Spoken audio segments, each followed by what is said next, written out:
처녀에 대해서는 이사야 7장과 누가복음 1장, 마태복음 1장에서 처녀 마리아에 대한 말씀, 예수님의 탄생에 대한 말씀이에요.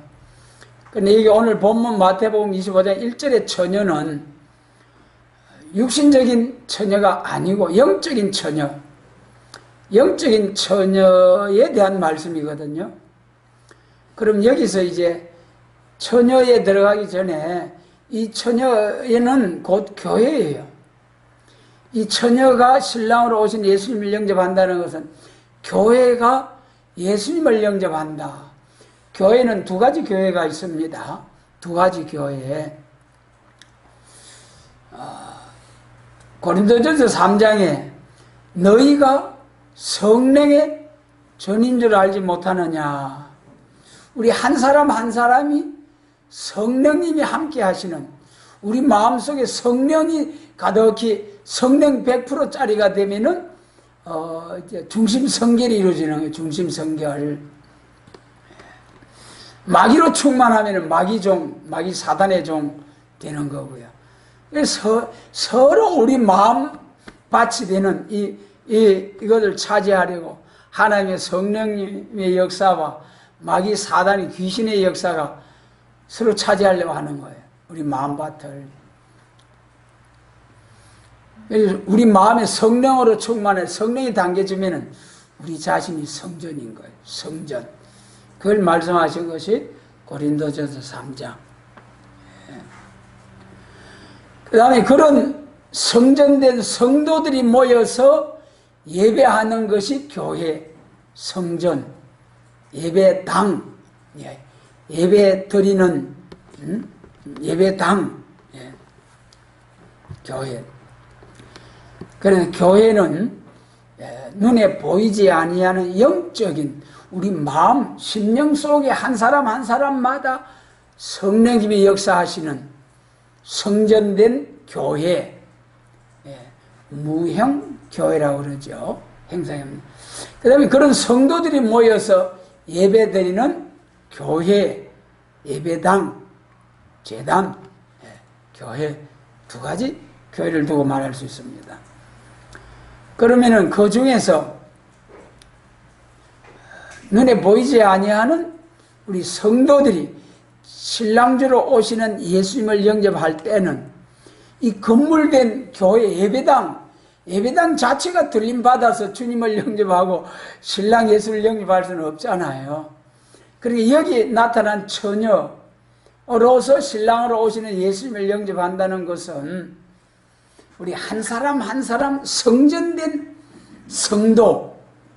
성도로서 이제 신랑주로 오시는 재림주님을 영접할 것을 말씀하신 것이 여기 처녀와 같다 했어요. 그럼 처녀 여자가 왜 교회냐? 이 처녀가 교회라는 거예요. 교회 중에서도 우리 한 사람 한 사람 무형적인 교회, 성도. 그럼 성도 여자가 교회라는 것을 성경적으로 우리가 한번 찾아보면은 로마서 5장 14절에 아담으로부터 모세까지 아담의 범죄와 같은 죄를 짓지 아니한 자들 위에도 사망이 왕노릇하였나니 그랬어요. 아담은 오실 자의 표상이라. 바울 사도께서는 아담으로부터 모세까지 했습니다만 지금까지도 마찬가지죠. 지금까지 아담과 같은 선악과를 먹지 않아도 우리가 다 죽잖아요. 아담과 같이 선악과를 먹지 아니한 우리들도 전부 다 사망이 왕노릇한다는 거예요. 그러니까 그것을 가리켜서 아담은 오실 자의 표상이다. 여기 오실 자는 예수님이십니다. 오실 자는 예수님. 그리고 히브리서 10장 1절에 율법은 장차 오는 좋은 일의 그림자여 참 형상이 아니다. 율법 시대에 양잡아 제사 드린 양의 피의 제사는 요한복음 1장 29절 세상 죄를 지고 간 하나님의 어린 양이로다 하신 그 어린 양 예수님. 아담과 하와는 예수님과 우리 예수님의 신부될 교회의 표상이다 그 말씀이에요. 고린도전서 3장 16절에서도 너희가 하나님의 성전인 것과 우리가 하나님의 성전인 것과 하나님의 성령이 너희 안에 거하시는 것을 알지 못하느냐? 그게 성령의 전이라는 거예요. 이거 엄청난 일입니다. 성령의 전이다. 하나님이 함께 하신다는 거예요. 하나님이 함께 하신다. 여러분, 나 자신을 돌아보면 심히도 약하고 부족하기 짝이 없는 인생에 불과하지만은 여기에 질그릇에 보배가 담겼다고 한 바울 사도의 고백처럼 내 속에 예수 그리스도라고 하는 보배가 담긴 거예요. 성령님의 전이 되어서 하나님이 함께 하신다는 거예요. 이 바울이 예수 믿는 사람들 두드리 잡는데 예수님은 네가 왜 나를 핍박하느냐 그랬잖아요. 오늘 우리 예수 하나님의 자녀들을 핍박하고 대적하는 자들은 하나님을 대적하는 자예요. 눈동자를 촉범함이라 그래. 하나님의 사랑하는 자를 대적하는 건 하나님 눈을 콱 찔러버리는. 그러고도 살자가 있겠습니까? 여러분, 정말 성령의 전이다. 그래서 우리가 그러면 아담과 하와의 관계, 예수님과 교회의 관계 잠시 살펴보면은 아담의 아내 하와가 어떻게 나왔습니까?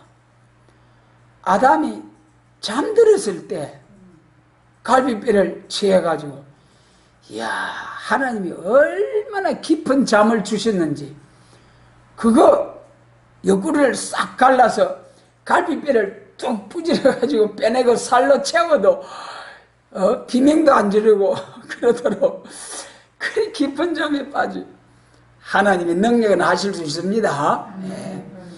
하나님의 능력으로 그래가지고 하와를 만들어서 아담이 독채하는 것이 좋지 못해서 돕는 배필로 하와를 지어서 그랬어요. 아담이 잠들었을 때 아내 하와가 나온 거예요. 우리 교회가 어떻게 나왔습니까? 예수님이 3일 반 십자가에 잠들었던 부활하시고 성신 강림을 통해서 교회가 나왔잖아요.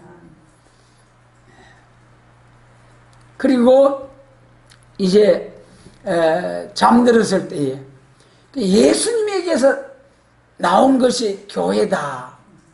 오늘 여러분, 아담에게서 나온 것만이 하와입니다.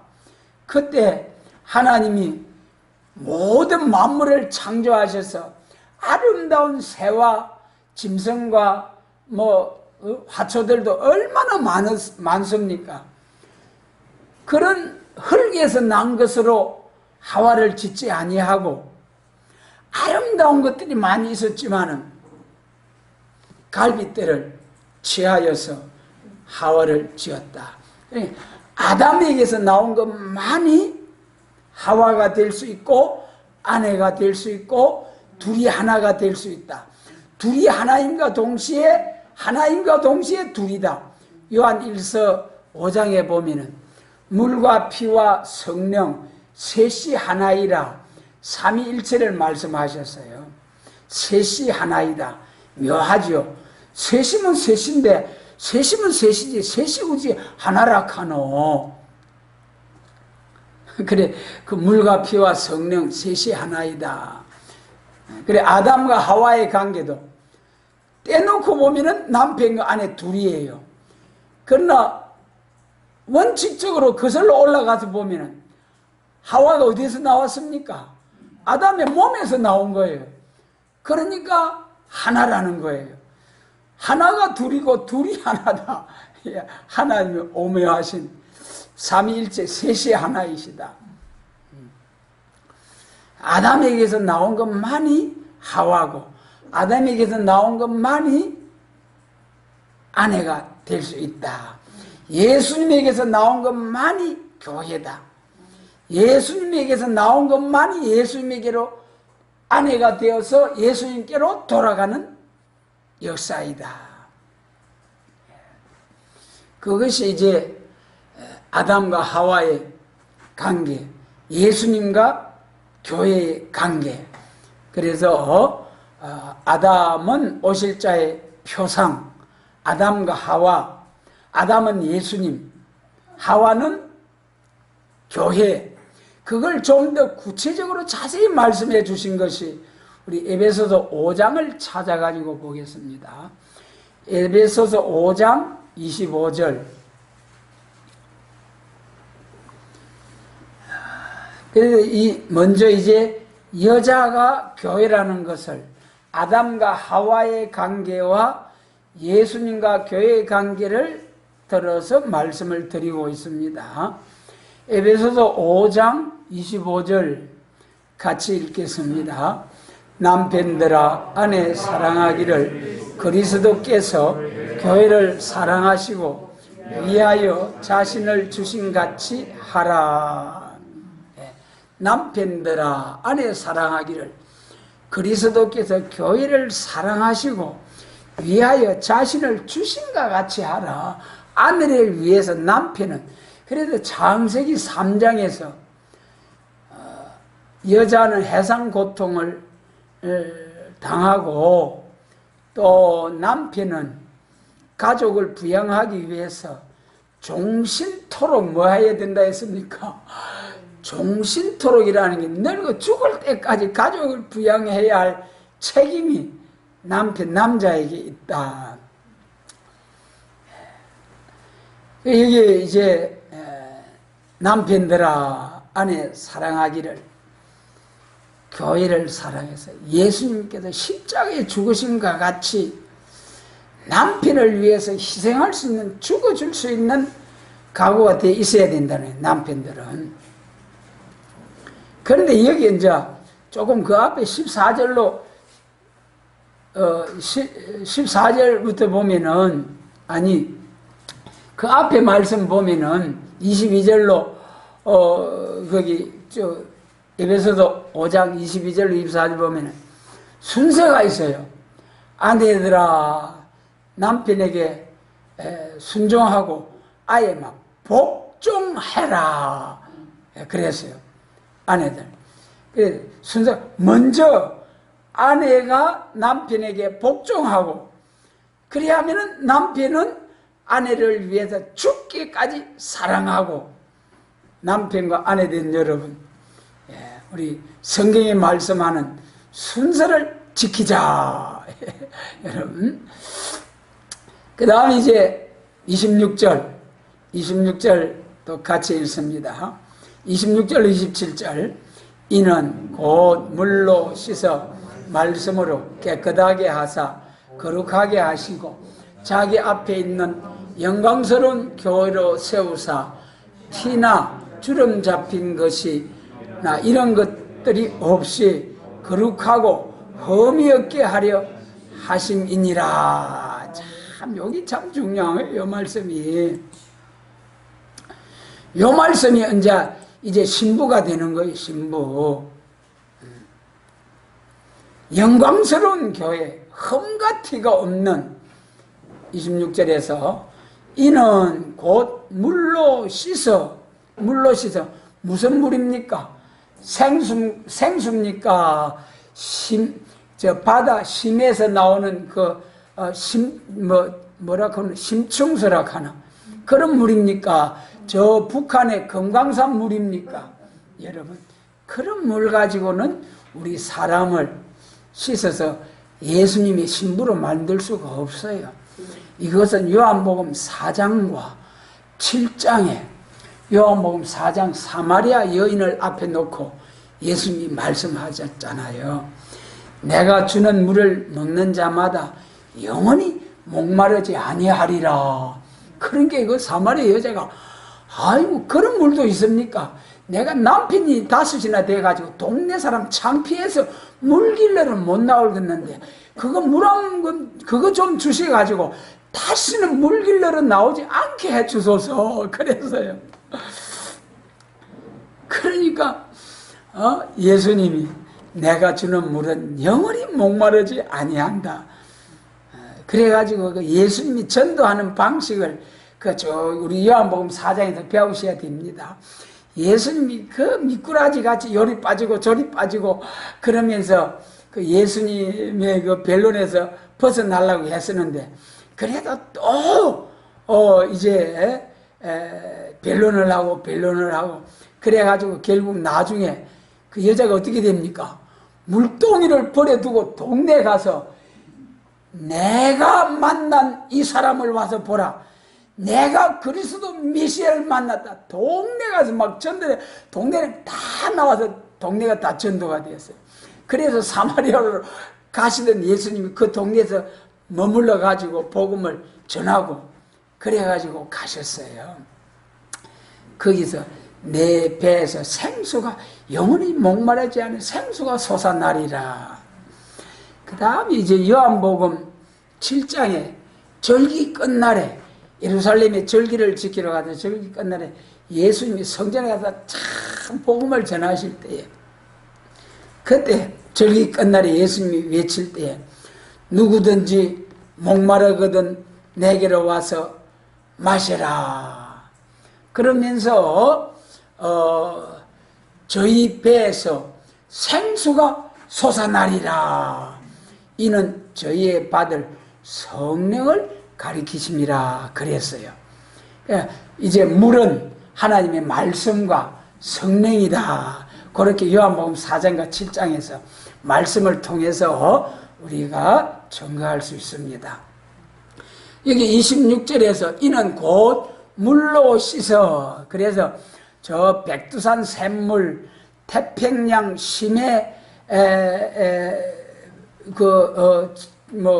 바닷물도 아니고 정말 정수한 수돗물도 아니고 이 물은 하나님의 말씀과 하나님의 성령 물로 씻어 말씀으로 깨끗하게 하자 거룩하게 하시고 여기서 이제 우리 베드로 사명 요한의 사명 영원한 복음 천국 복음 영원한 언약 천국 이제 새 언약 영원한 언약 요거 차이를 딱 구별을 해야 되는 거예요. 물로 씻어 물이 뭐라고 했습니까? 하나님의 말씀과 성령이라고 그랬죠.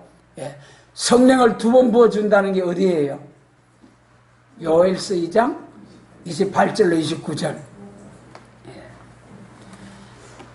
그러므로 만민에게 부어주시는 성령을 가지고는 한계가 있는 거예요.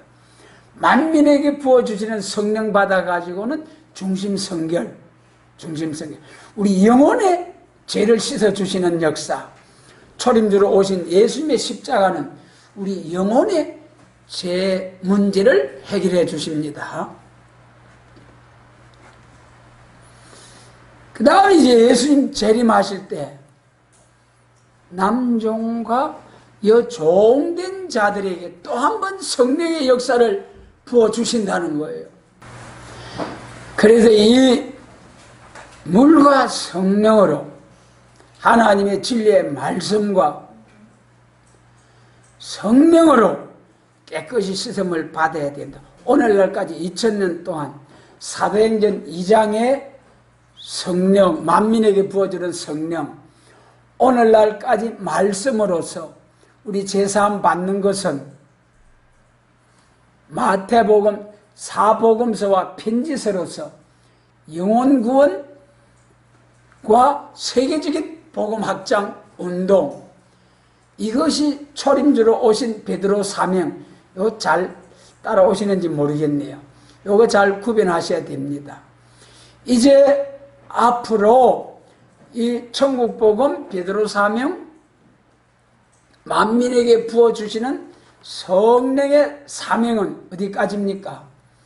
천국복음이 땅끝까지 전파되는 사명, 마태복음 25장, 24장 14절, 사도행전 1장 8절에 성령의 권능을 받아서 예루살렘, 사마리아 땅끝까지 이르러 내 증인이 되어라. 예수의 증인, 예수께서 하나님의 아들 되심과 그를 믿음으로 구원을 얻는 예수의 증인.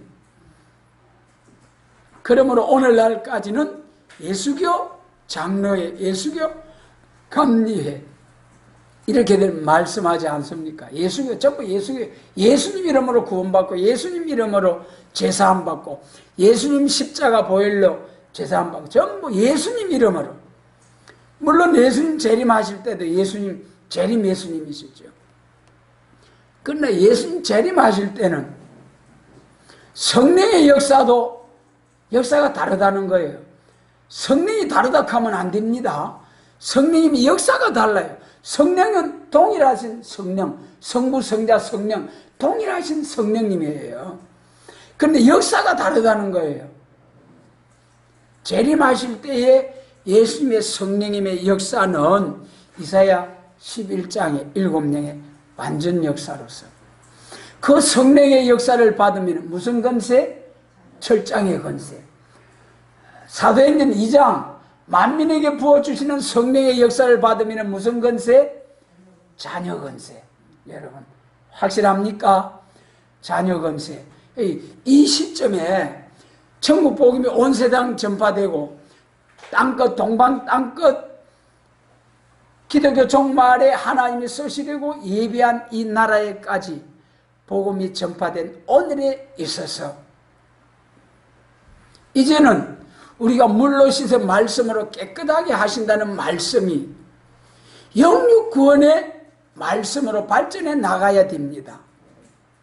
오늘날까지는 영혼구원을 위해서 중심 성결이 이루어지기까지 성령과 하나님의 말씀으로 깨끗하게 씻어서 중심 성결 순교하기까지 최고의 장성한 인격에 이루어야 하셨습니다만, 이제 예수님의 재림을 앞에 놓고는, 예수님 재림하실 때는 영육 구원이죠. 예수님 재림하실 때는 세상 나라가 우리 주와 그 그리스도의 나라가 되는 세계 통일 그리스도 왕국 건설의 복음이죠. 오늘날까지는 세계적인 복음 확장, 이제 예수님 재림하실 때는 세계 통일 그리스도 왕국 건설, 다 같은 예수님이시지만은 초림주로 오신 예수님은 누가복음 5장 31절에 내가 온 것은 의인을 부르러 온 것이 아니요 죄인을 불러서 어록다함을 주러 왔느니라 그랬어요.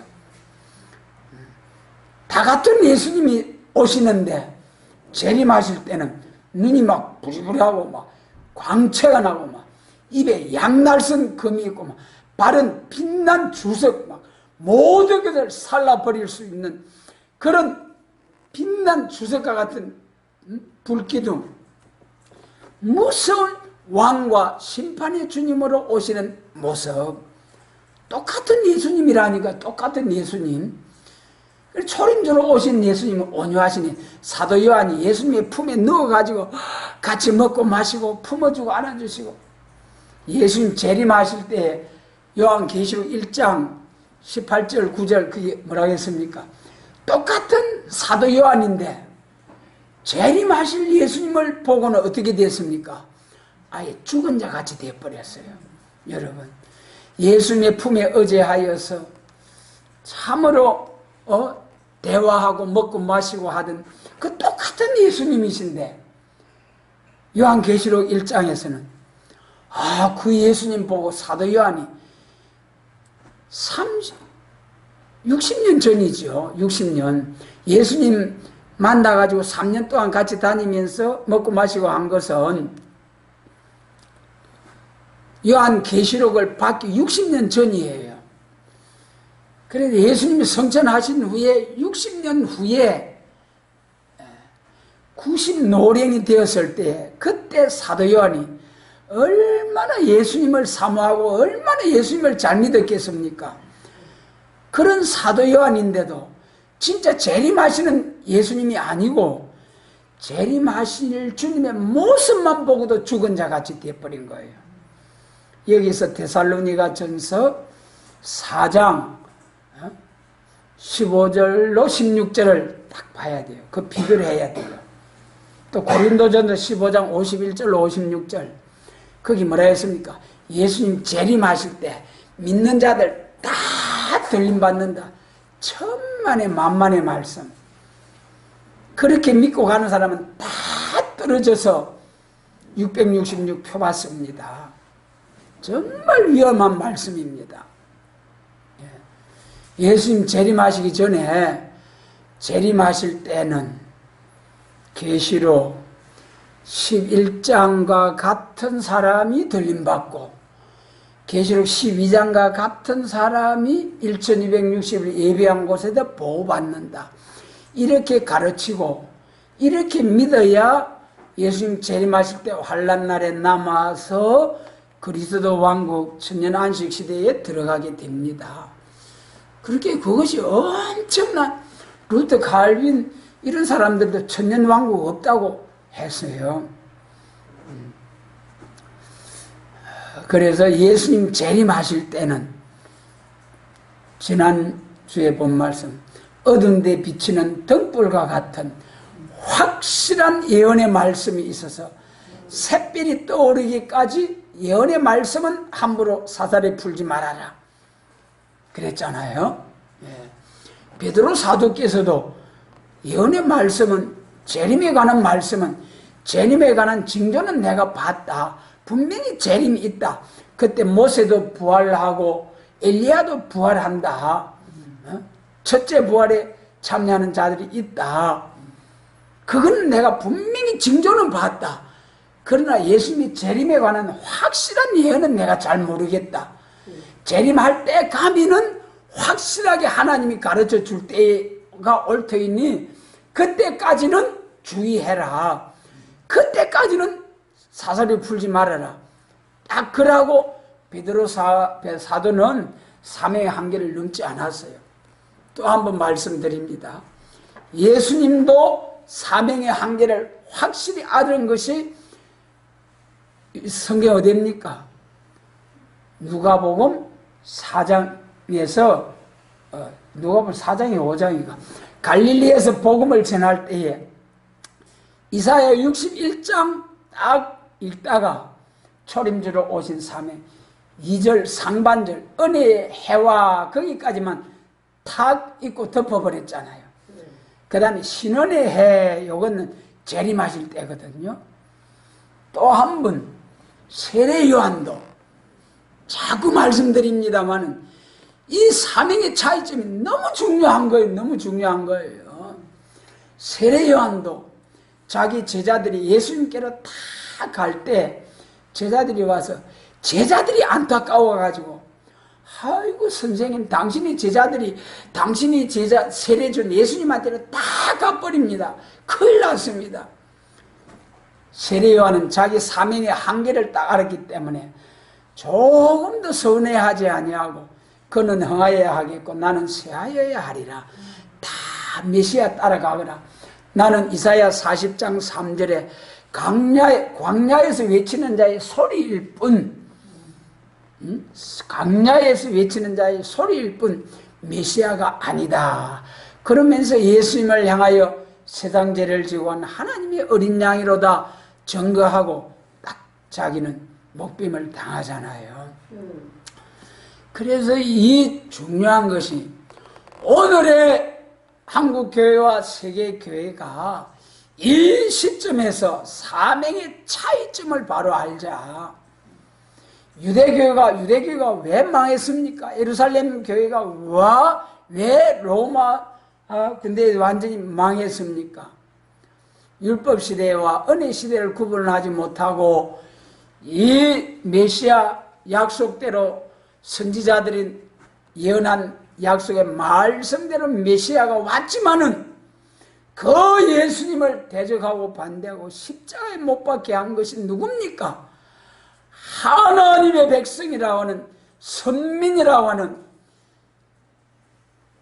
이스라엘 유대 민족들 예루살렘 교회였습니다.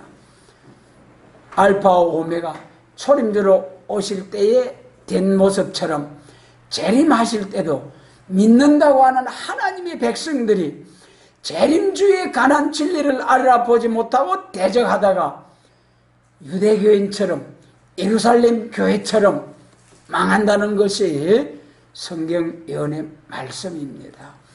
참으로 귀를 기울이고 자세히 듣고 예수를 깊이 생각하라 하신 말씀처럼 깊이 생각해서 이제는 베드로 사명에서 요한의 사명으로, 초림주에서 재림주의 사명으로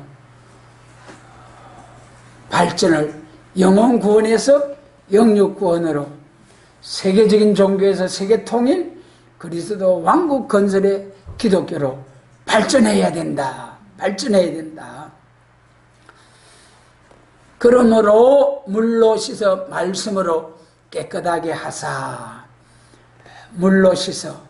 성령은 남종과 여종에게 부어주시는 성령 받고, 말씀은 머물러 둔 확실한 예언, 계시록과 선지 예언의 말씀, 이후에 마땅히 될 예언의 말씀으로 우리 교회가, 우리 성도들이 씻음을 받아야 되는 거예요. 그래서 이제는 죄 씻음을 받되, 오늘날까지는 뭐라고 했습니까? 예수님의 십자가 보혈로 영혼의 죄사함만 받았습니다. 죄 씻음을. 그런데 계시록 12장에 가니까 어린 양의 피와 말씀으로 승리하더라고. 그래서 피와 말씀. 거기 이제 용이, 공중권에 잡은 용이 땅으로 쫓겨 내려오는데, 이 승리를 이룬 것은 피와 말씀 증거로 승리했다. 거기서 피와 말씀 증거는, 용이 땅으로 쫓겨 내려오게 된 것은 뭐 때문에 쫓겨 내려온 겁니까? 계시록 11장에서 14만 4천 성도들이 다 사명 마치고 들림을 받으니까 계시록 12장 5절에서 여자가 아들을 낳으니까 보좌에까지 올려가더라. 그러니까 공중 건세 잡고 있던 용 마귀 사탄이 땅으로 쫓겨 하늘에 있을 곳을 얻지 못하고 땅으로 쫓겨 내려오더라 그랬어요. 그 마귀 사단의 세력이 땅으로 쫓겨 내려오게 되는 것은 변화성도 14만 4천 입맞은 종들이 싸워 승리했기 때문에, 들림받았기 때문에 공중에 있을 곳을 얻지 못하고 땅으로 내려온 거예요. 그 공중에서 지금까지 엄청 참소하다가, 억만 마귀가 참소하다가 이제는 땅으로 쫓겨 내려온 거예요. 이제는 공중에서 참소할 필요가 없는 거예요. 왜 그렇습니까? 이제 땅에서 후삼년 반, 붉은 용, 짐승, 거짓 선지, 적그리스도 합해서 후삼년 반을 땅에서 통치할 때가 왔기 때문에 공중에서 참소할 필요가 없는 거예요. 그러므로 땅으로 쫓겨 내려온 거예요. 그래서 여기서 재림하실 주님을 영접할 교회와 성도가 물로 씻어 깨끗함을 받는 것은 영적으로 육적으로 완전히 깨끗함을 받아야 된다는 거예요. 완전히 그 몸의 죄까지 사함을 받아야 돼요. 오늘날 기독교 2000년 동안 몸에 구원 안 죽은 사람이 있습니까? 한 사람도 없어요. 왜 죽습니까? 창세기 3장 19절 때문에. 너는 흙이니 흙으로 돌아가라. 뭐 때문에 흙으로 돌아갔습니까? 선악과 먹은 죄값으로 육신이 흙으로 돌아가는 거예요. 그래 오늘날까지 영혼구원 받았지만은 전부 다 몸이 흙으로 죽었잖아요. 오늘날 기성교회 2000년 동안 다 믿는 사람 죽었는데 뭐 때문에 죽었습니까? 죄값으로 죽은 게 죄값으로, 몸의 죄값으로. 그러나 문제는 부활할 때 생명의 부활로 나올 때 믿었다는 조건, 예수님 십자가 믿었다는 조건으로 생명의 부활로 영육 구원받아 천국으로 가는 거예요. 그래서 이사야 40장 거기 6절로 8절까지 육체는 다 풀과 같고 꽃은 시들고 떨어지나 하나님의 말씀은 영영이 서리라. 그것이 예수님 재림하시기 직전까지 다 육체는 풀과 같이 쓰러진다. 베드로 사명 계통의 교회는. 그러나 사도 요한의 예언의 말씀을 통해서 계시록 10장 7절 말씀대로 선지자들의 전하신 복음과 같이 이룬다.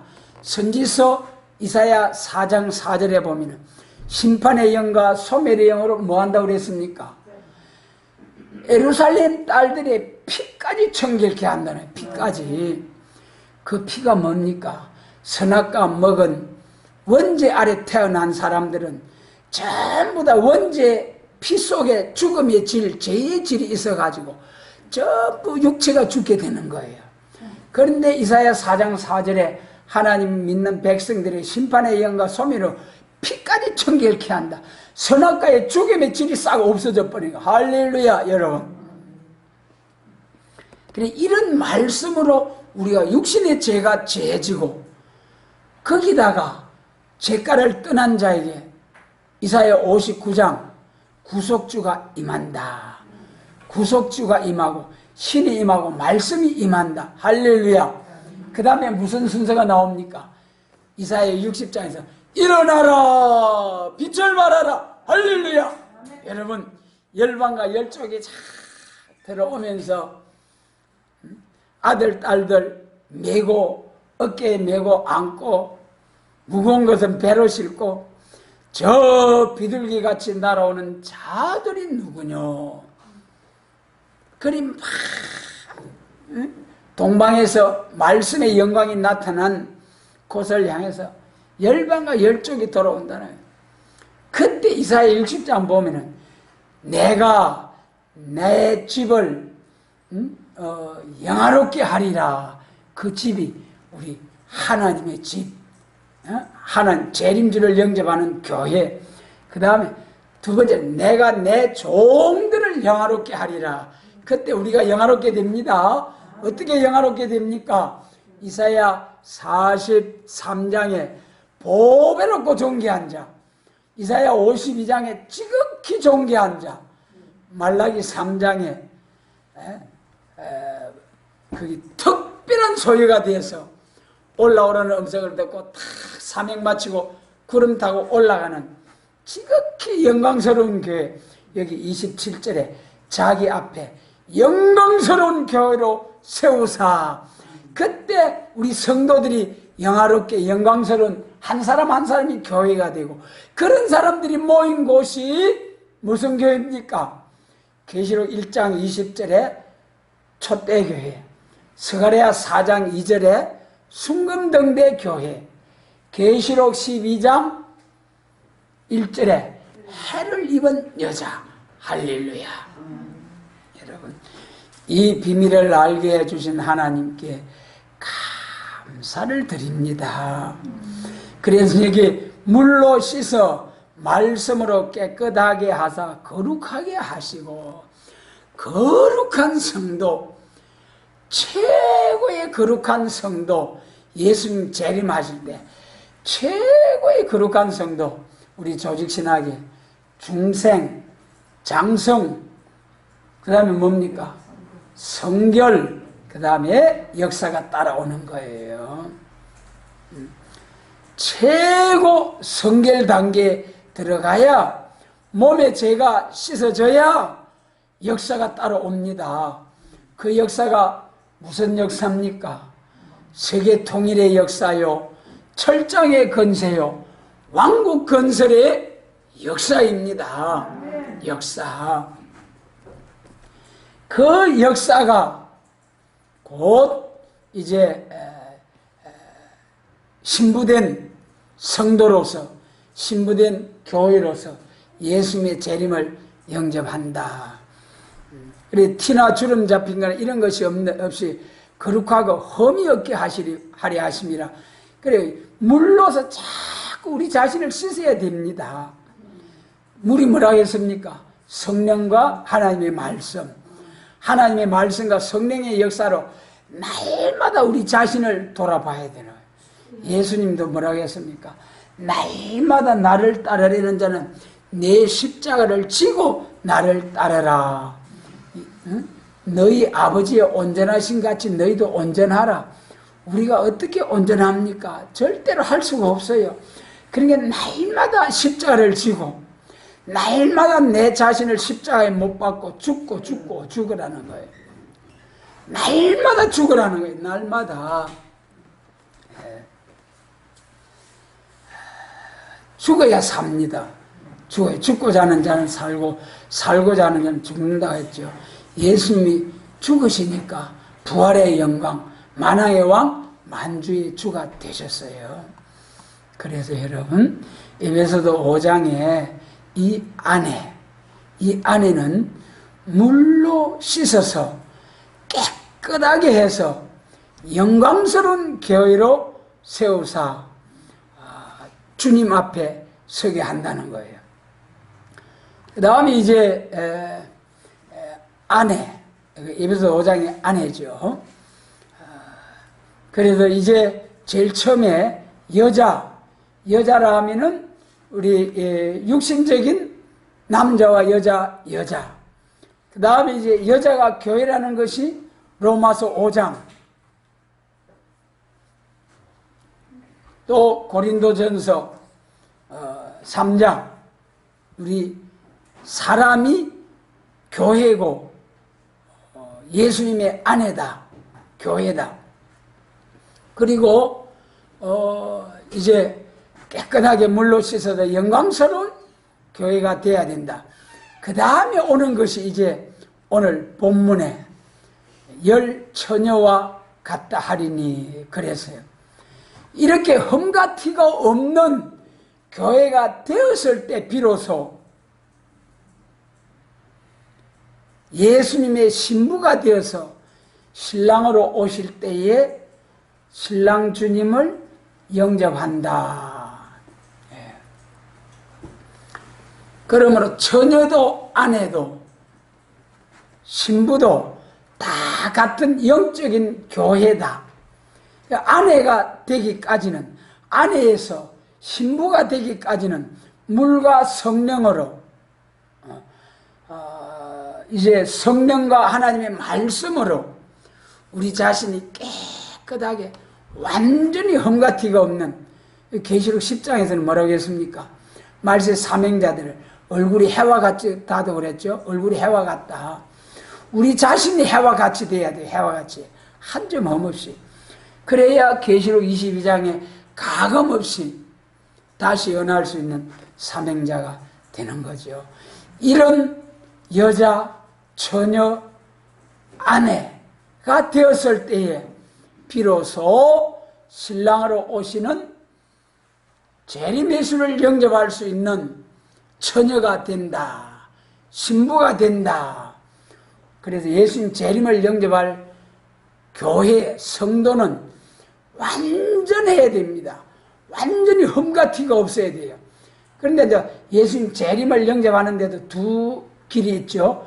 변화 성도로서, 종족으로서. 그래, 변화 성도는 공중 재림하실 때 완전한 변화체 신부가 돼야 되고, 종족들은 천년왕국 후에 가서 영체가 되어서 신부가 되는 거죠. 그 다음에 이제 마지막으로 우리가 되지 말아야 할 계시록 17장 3절로 5절을 같이 보겠습니다. 계시록 17장 3절로 5절, 그게 음녀가 나오죠. 음녀 바벨 교회가 나오는데 음녀의 모습이 뭐가 같습니까? 붉은빛 짐승을 타고 손에 금잔을 들고 붉은빛 자줏빛 옷을 입고 나오는데 그 이마에 이름이 있는데 비밀이라 큰 바벨론이라. 여러분, 이 음녀의 비밀을 알아야 우리가 복을 받습니다. 이 비밀을 알지 못하면 헛소리 하다가 그 엄녀의 이름이 뭐라고 했습니까? 비밀이라 바벨론이라고 했는데 그 다음 장 18장에 가면 바벨론이 어떻게 됩니까? 한 시간에 불타버리잖아요. 그래 이 엄녀 바벨론의 비밀을 모르면은 세상 불탈 때 그때 불탈 때 같이 불타면은 천당 갑니까? 지옥 갑니까? 그때 불탈 때는 다 지옥 가는 거예요. 엄녀 바벨교회가 되었다가 3절로 5절을 같이 읽습니다. 곧 성령으로 나를 데리고 광야로 가니라. 내가 보니 여자가 붉은빛 짐승을 탔는데 그 짐승의 몸에 참남된 이름들이 가득하고 7머리와 10뿔이 있으며 그 여자가 자줏빛과 붉은빛 옷을 입고 금과 보석과 진주로 꾸미고 손에 금전을 가졌는데 다정한 물건과 그의 음행에 더러운 것들이 가득하더라. 그 이마에 이름이 기록되었으니 비밀이라 큰 바벨론이라 땅의 음녀들과 가증한 것들의 음이라 하였더라. 그 성령으로 나를 데리고 광야로 갔어요. 마태복음 4장에서 우리 예수님도 성령의 이끌림을 받아서 40일 금식기도 하셨죠. 그리고 마귀의 시험을 3가지로 받으셨어요. 성령으로 나를 데리고 광야로 가니라. 우리는 어디로 가야 됩니까? 계시록 21장 10절 성령으로 나를 데리고 높은 산으로, 우리의 신앙이 높은 산에 가야 됩니다. 높은 산에 가다 참 밑을 내려다 보듯이 우리의 신앙이 높은 경지에 올라가야 돼요. 여러분, 이거는 광야에서 엎치락뒤치락 세상 살면서 엎치락뒤치락 하는 것이 아니라 우리는 광야를 떠나서 높은 경지에 올라가야 돼요. 높은 산에 올라가 보니까 거룩한 성 예루살렘이 보이는데 광야로 성령의 이끌림을 받아 광야로 가다 보니까 뭐가 보입니까? 여자가 붉은빛 짐승을 탄 여자를 봐요. 붉은빛 짐승. 계시록 6장에 붉은 말이죠. 스가랴 6장에 붉은 말이죠. 그 붉다는 것이 계시록 4장에 하나님의 모습이 붉은 보석, 푸른 보석이죠. 그 붉은 보석이 의미하는 것이 창세기 25장에 에서가 하나님의 장자의 그 귀하고 놀라운 복을 무시하고 팥죽 한 그릇에 애따 네 이거 먹고 그 팥죽이나 주고 네가 해버리라. 야곱에게 장자의 축복 팔아제꼈잖아요. 하나님의 복을 받는 것보다도 물질의 축복, 빵 문제를 해결해 주겠다는 것이 오늘 공산주의 아닙니까? 오늘 공산주의가 빵 문제를 들어. 하나님은 없다. 하나님은 죽었다. 하나님 어디에 있노? 내가 하나님 밟아 주겠다. 피를 가득히 자루에 담으고 창을 쿡 주셔가지고 하나님이 이렇게 피를 흘리고 죽었다. 공산주의자들이 그리 막는 소리는 하고, 북한에서는 또 김일성이는 하나님, 김일성 거인 하나님, 그 사도신경을 갖다가 그렇게 엉터리로 하는 공산당들. 이것이 기독교 종말에 허락받고 나온다는 말씀들이 나온 거예요. 그래서 이게 엄녀가 붉은빛 짐승을 탔다. 붉은빛 짐승이 계시록 6장에 공산당이죠. 공산당한테 업이 나오는 여자, 그 몸에 참남된 이름들이 가득하더라. 참남된 이름이 뭐냐면은 새끼 한 가지 두 뿌리고 용처럼 말하는 거예요. 계시록 13장 11절에 새끼 한 가지 두 뿌리고 용처럼 말해서 내가 하나님이다. 성전에 미운물건을 세우고 이것이 하나님이다. 엎드려 절해라.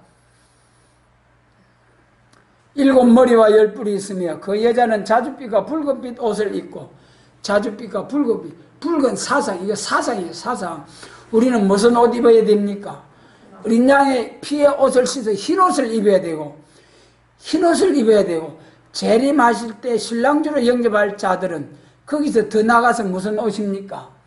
계시록 19장 8절에 빛나고 깨끗한 세마포로 단장을 해야 돼.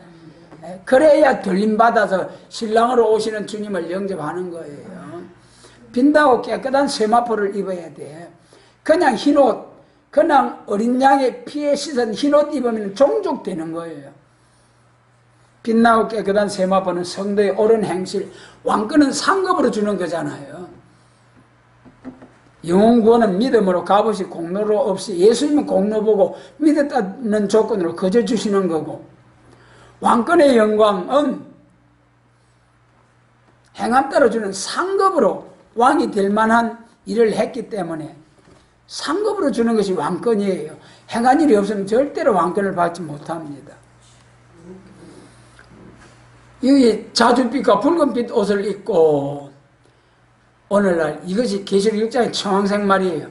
오늘 우리나라 이 정치하는 걸 보면은 이것이 사회주의, 공산주의로 가는 거가, 자유민주주의를 계속 유지하려는 거가, 법치주의, 법을 지키려고 하는 것과, 자기 마음대로 이제 정권 잡았다고 자기 마음대로 칼을 휘두르는 것과. 여러분, 교회 문 닫으라고 하는 것은 종교의 자유가 엄연히 보장되어 있는 것입니다. 그런데 코로나는 과학으로 잡는 것이지 기도회가 잡는 것이 아닙니다. 이런 망령된 소리나 하면서 교회 문 닫게 하는 것이, 이것이 이사야 10장에 뭐라고 했습니까? 이사야 10장의 제목이 하나님의 작정과 세계 문제죠. 거기에 불의한 법령을 발표하며 불의한 말을 기록하는 자들, 그들이 나중에 진멸을 당한다. 그 10장 1절로 4절에 있어요. 그것이 참으로 두려운 말씀입니다. 다니엘서 6장에도요, 하나님의 백성 죽이려고 하다가 다니엘을 사자굴에 던져넣으니까, 하나님의 말씀 지키려고 하는 다니엘의 사자굴에 던져넣으니까 쫄쫄 굶은 사자굴에 던져넣는데 하나님이 입을 봉해서 천사를 보내서, 그래서 다니엘을 참소하고 다니엘을 거짓말로 다니엘을 대적해서 하나님 못 믿고 하려고 하던 그 다른 두 총리는 어땠습니까? 그 가족들과 함께 사자굴에 던져 넣으니까 땅에 닿기 전에 사자가 벌쩍 뛰어올라서 뼈까지 부서뜨렸더라. 내 말이 아닙니다. 다니엘서 6장이라니까요. 다니엘서 6장. 여러분, 창세기 12장 3절에 너를 대적하는 자는 내가 대적하고 너를 축복하는 자 내가 축복한다. 하나님의 교회 건드리면 죽어. 큰일 날 줄 모르고 겁없이 하나님의 교회를 건드리고 하는 오늘의 모습, 참 우리가 한 생명 천하보다 귀하다는데 불쌍히 보고 이 나라를 위해서, 백성을 위해서 한국 교회 앞잡이들, 교회가 앞장서서 차별금지법 빨리 제정하라고 하는 이런 거짓 선지들, 거짓 교회들 전부 다 음료들입니다. 붉은빛 옷을 입고 금과 보석과 진주로 꾸미고 손에 금잔을 가졌다. 금잔 전부 다 경제권, 가증한 물건과 그 음행에 더러운 것들이 가득하더라. 여러분, 차별금지법을 빨리 제정하라는 게 뭡니까? 성평등, 성정치 전부 다 음란하고 가정 파괴, 교회 파괴, 완전히 마귀 세상 교회 없이 하고 유물론 공산사상으로서 세계 적화, 지상 나온 공산주의로 세계 통일하겠다는 거예요. 그러나 절대로 그런 일은 있을 수가 없다는 거죠. 하나님의 말씀으로 세계 통일합니다, 여러분. 그래서 음행에 더러운 것들이 가득하더라. 이 여자도 교회입니다. 교회가 경제권을 말하고 사회주의, 공산주의에 협상해야 된다. 그 다음에 평등을 말하면서 다 같이 나눠 먹자는 것이 사도행전 2장에도 있지 않느냐. 그러면서 평등사회, 사회주의, 공산주의 전부 다 음료, 귀신의 영이라. 그 다음에 17장 5절에 보니까 이마에 이름이 기록돼서 비밀이라. 요 음료의 비밀을 바로 알아야 요 음료의 비밀. 이 음료의 비밀을 몰라가지고 전부 다 쏘가 넘어가는 거예요. 어떻게 쏘깁니까? 계시록 13장 11절에 새끼 양같이 두 뿔이 나와가지고 양의 털을 가죽을 덮어서 교회라는 탈을 쓰고 교회라는 이름을 덮어 쓰고 전부 다 그 안에서 공산주의, 사회주의 활동하는 거예요. 여러분, 공산주의가 공산주의가 유물론, 무신론이지요. 공산주의와 제일 대척점에 있는 것이 유일신론, 기독교 유일신론만이 공산주의와 대직이 되는 거예요. 공산주의는 결국 무신론이고 범신론이고 그래요. 범신론자, 모든 것이 신이다 하는 불교, 또 유교, 다른 여러 가지 신이라고 하는 범신론 종교들은 무신론 공산주의하고 싸울 이유도 없는 거예요. 적당히 타협하면 삶이 되는 거예요. 그러나 유일신론 기독교만은 절대로 하나님 외에는 다른 신을 섬길 수 없다. 그렇기 때문에 끝까지 싸우는 거예요. 그러니까 공산주의도 세계 적화 통일을 위해서, 세계 공산화를 위해서는 끝까지 기독교하고 싸우게 되는 거예요. 그것을 마귀 사단의 세력이 알고 오늘날 우리 한국교회를 다 문 닫으라는 거예요. 지금 세계를 보세요.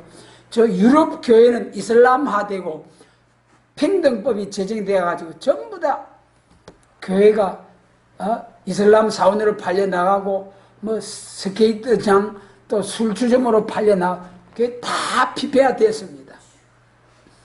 아프리카는 잡종교고 저 남미 아프리카는 가톨릭이 들어가가지고 해방신학 삼면서 폭력 공산주의 신학이 그 변질돼가지고 아무것도 아니에요. 그 다음에 북미, 카나다, 미국하고는 지금 한창 싸우다가 엎어져 버렸어요. 트럼프 대통령이 나와가지고 트럼프 대통령이 45대 대통령이라고 이사야 45장 고려서 그 미국의 고려서는 될란가 모르겠어요. 미국의 메리 크리스마스도 못하게 했는데 당선되자마자 할렐루야 메리 크리스마스 학교에서 공교학교에서 기도하게 하고 확 풀어서 기독교를 좀 이제 신앙의 자유를 주게 하는 그런 모습. 그러나 세계적인 고려서는 어디서 나옵니까? 해돋는 동방에서부터 하나님의 인의 역사 계시록 7장 2장 2절. 그래서 해돋는 곳에서부터 하나님 인치는 역사가 나와가지고 땅과 바다를 피해를 줄 강대국들을 향하여 뭐라고 외칩니까? 우리가 우리 하나님의 종들의 이마에 인치기까지 땅과 바다는 헤어지 말라. 큰 전쟁 일어나지 못하도록 바람집을 잡아라. 강대국들이 협상해가지고 핵전쟁 일어나지 못하도록 꾹꾹 눌러놓고 있는 그때에 동방에서 인치는 역사 일어난다. 여기 본문에 큰 비밀, 이 엄려의 비밀을 바로 알아야 된다.